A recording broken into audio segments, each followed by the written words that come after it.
ये कहानी है सरला की। सरला के पति रमाकांत एक प्राइवेट कंपनी में काम करते थे। उनकी 3 साल की एक बेटी थी रक्षा। छोटा सा परिवार था। आमदनी ज्यादा तो नहीं थी, लेकिन वे संतुष्ट थे, इसलिए खुश थे। एक शाम जब रमाकांत ऑफिस से आया तो देखा कि पूरे घर में अंधेरा है और सरला मोमबत्ती की रोशनी में सब्जी काट रही है। अरे, मोमबत्ती क्यों जला रखी है? मोहल्ले में बिजली तो है, सभी के यहाँ लाइटें जल रही हैं। क्या बात कर रहे हैं आप? मैं सोच रही हूँ कि बिजली ही नहीं है। स्विच तो सारे घर के ऑन है, कहीं फ्यूज में तो कोई दिक्कत नहीं है। रुको, मैं देखता हूँ। टॉर्च दूं क्या? अरे नहीं, मोबाइल है ना। सरला सब्जी काटती रही। रमाकांत ने मेन स्विच खोलकर फ्यूज निकाला। वो उड़ा हुआ था। उसने उसे ठीक किया, फिर मेन स्विच ऑन किया। ऑन करते ही पूरे घर में रोशनी हो गई। बिजली आ गई जी। आप नहीं आते तो मैं अंधेरे में ही काम करती रहती। बिजली तो आ गई, लेकिन इस क्रम में मेन स्विच के पास लगी एक नंगी तार से रमाकांत का हाथ सट गया। इतनी जोर का उसे बिजली का झटका लगा कि वो चीखते हुए दूर जा गिरा और वो बेहोश हो गया। चीख सुनते ही सरला दौड़ती हुई आई। क्या हुआ? कुछ बोलते क्यों नहीं आप? आंखें तो खोलिए। अस्पताल ले जाने के क्रम में ही रमाकांत की मौत हो गई। 3 साल की बेटी और खुद की जिम्मेदारी अब पूरी तरह सरला पर आ गई। पति की मौत के बाद न जाने कितने सवाल समाज की नजरें उससे पूछती, लेकिन सरला ने जिम्मेदारियों से भरा कांटों का ताज हंसकर पहन लिया। उसके जीवन का एक ही मकसद था कि रक्षा की देखभाल ठीक से हो, उसकी पढ़ाई लिखाई में कोई कमी न आए। सरला ने पहले सिलाई सीखी, उसके बाद एक सेकेंड हैंड सिलाई मशीन खरीदकर घर में ही सिलाई का काम करने लगी। वो रात दिन मेहनत करती ताकि रक्षा को वो एक नॉर्मल लाइफ दे पाए।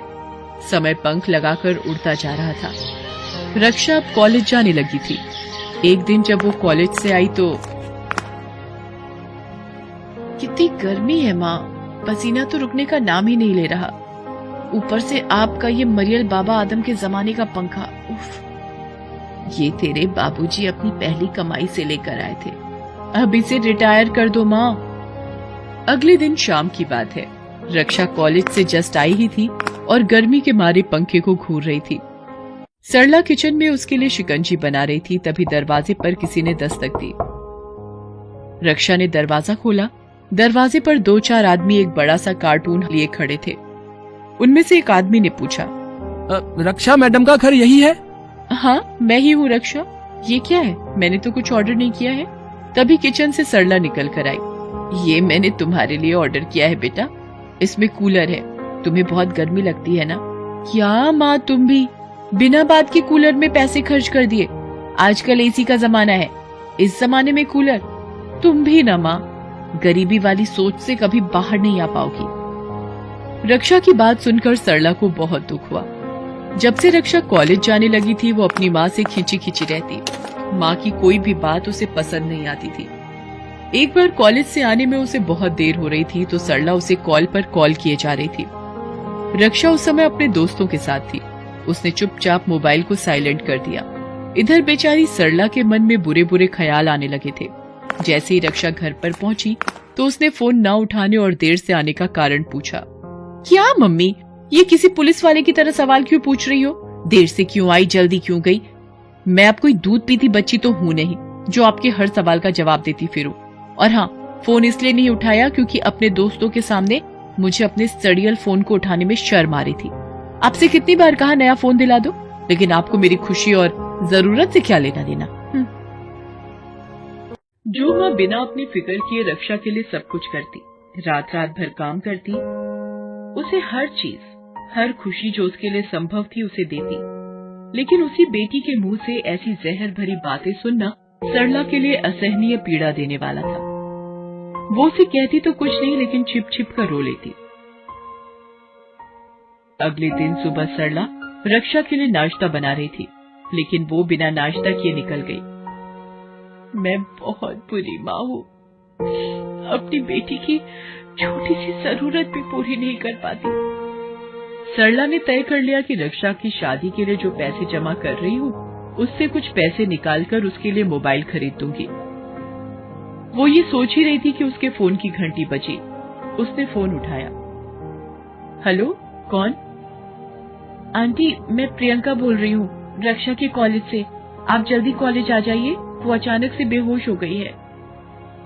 सरला ने जैसे ही ये सुना उसकी आंखों से आंसू निकलने लगे।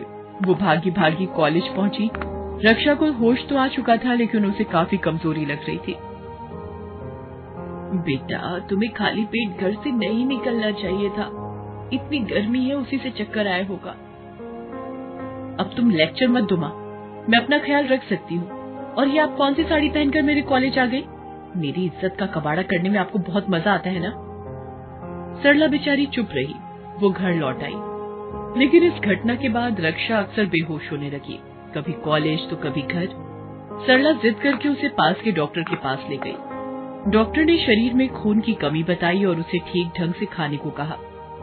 सरला अच्छी से अच्छी चीज उसे खाने को देती, लेकिन उसके बेहोश होने का सिलसिला नहीं रुका। अब तो सरला की टेंशन बढ़ने लगी।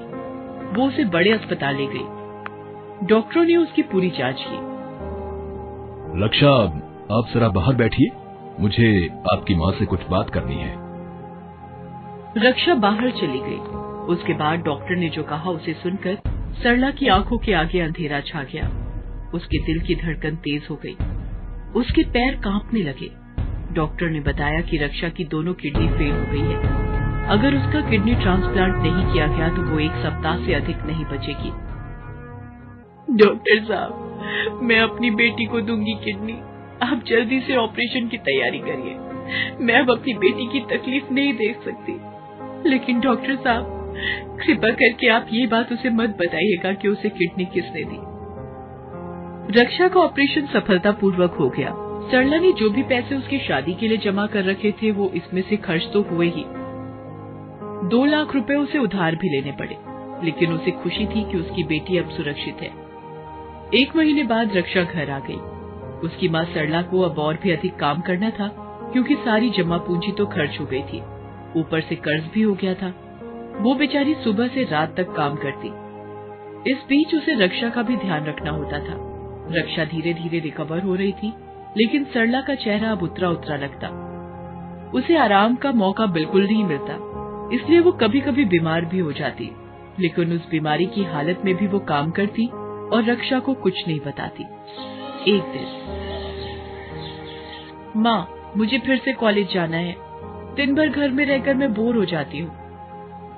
अरे बेटा, कुछ दिन और आराम कर लो। तुम्हारी तबीयत ठीक नहीं थी ना? तबीयत ठीक नहीं थी ये कहकर 1 महीने से घर में किसी कैदी की तरह बंद कर रखा है आपने। आप रहिए घर में, मैं तो जाऊंगी। उसी दोपहर की बात है। सरला की तबीयत बिल्कुल ठीक नहीं लग रही थी, फिर भी वो बाहर किसी काम से गई हुई थी। तभी दरवाजे पर दस्तक हुई। उसने दरवाजा खोला। दरवाजे पर 2-3 मोटे और बदमाश से दिखने वाले आदमी खड़े थे। कौन है आप लोग? सरला है क्या? वो इस महीने का ब्याज अभी तक नहीं मिला है। 5 तारीख की बात थी, आज 7 है। किस बात का ब्याज? आपकी माँ ने कुछ दिन पहले 2 लाख रुपए ब्याज पर उधार लिए थे जी। रक्षा को कुछ समझ नहीं आ रहा था कि माँ ने इतने सारे पैसे ब्याज पर क्यों लिए। उसने उन लोगों को बाद में आने को कहा। फिर वो चुपचाप खामोशी से बैठ गई और कुछ सोचने लगी। फिर वो माँ के कमरे में गई और उनके बक्से को खोला। बक्से में उसे बहुत सारे कागज मिले। उन्हीं कागजों में हॉस्पिटल के और किडनी ट्रांसप्लांट के कागज थे। अब उसे सब कुछ पता लग गया था। उसका सिर ये सब जानकर चकराने लगा। वो लगातार रोने लगी। तभी दरवाजे पर दस्तक हुई। दरवाजे पर सरला थी। उसका चेहरा मुरझाया हुआ लग रहा था। बेटा, तुम कल से कॉलेज चली जाना, लेकिन बेटा कुछ दिन तुम ऑटो रिक्शे से जाना। मैंने उससे बात कर ली है, वो हर दिन टाइम पर आ जाएगा। और ऑटो के पैसे कहाँ से आएंगे माँ? अरे, ये सब तुम क्यों सोच रही हो? तेरी माँ भी जिंदा है बेटी। माँ, क्यों छिपाई तुमने मुझसे इतनी बड़ी बात? अरे, इसमें छिपाने जैसा क्या है? ऑटो से तो कई लोग जाते हैं। ऑटो की बात नहीं माँ, मेरे ऑपरेशन की बात। आपका मुझे किडनी देने की बात, 2 लाख रुपए उधार लेने की बात। ये तुम क्या कह रही हो? माँ, प्लीज प्लीज प्लीज, आप एक्टिंग मत करो, आप बहुत बुरे एक्टर हो। मुझे माफ कर दो माँ। मैंने ना जाने तुम्हें कितनी तकलीफ दी है, कितना दर्द दिया है तुमको, और तुम सारा दर्द शिव जी की तरह पी गई। मुझे माफ कर दो माँ, मुझे माफ कर दो। ये कहकर रक्षा अपनी माँ के पैरों पर गिर पड़ी। सरला ने उसे उठाया और गले से लगा लिया। अरे मेरी बेटी, तुम यही रहो मेरे सीने से लिपट कर, जैसे बचपन में रहा करती थी। वही मेरे लिए सुकून है बेटी।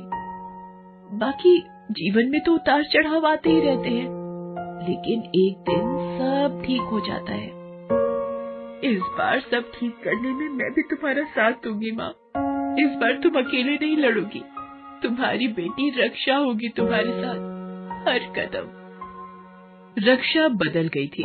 माँ के प्यार की अनमोल दौलत की कीमत उसे पता चल गई थी।